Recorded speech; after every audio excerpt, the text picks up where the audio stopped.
Жителите на Скопје од населба Железара веќе 40 часа се без вода. Оно што беше најавено како запад од 15 часа се претвори во борба за основна потреба – капка вода. На една од највисоките точки во Железара поставена единствена цистерна од која граѓаните се обидуваат да наполнат чишиња и кофи. Тие велат недоволно е и предоцна дојде. Ние живееме тука во зградата. На 13 спрат сме. Неспремни да кажат на телевизија, тие по интернет кажале. Секој нема интернет. Ова сега кофа со вода што наполнивте како, доволна ли е?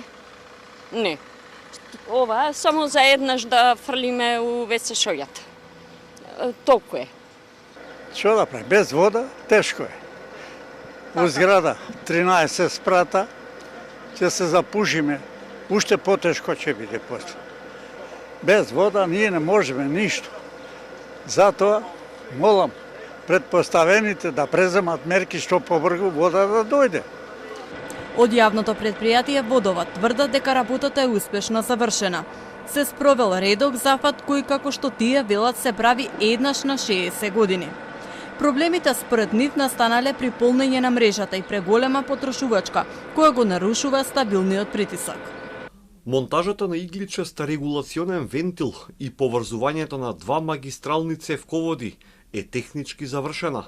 Мораме постапно да пуштаме вода за да избегнеме дефекти.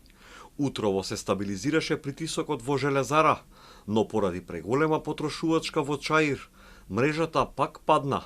Апелираме за трпение и рационално користење.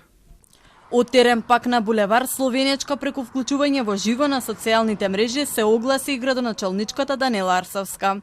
Таа директно обвини дека граѓани диво се поврзуваат на атмосферска канализација, што според неа доведува до дефекти и проблеми од ваков обем.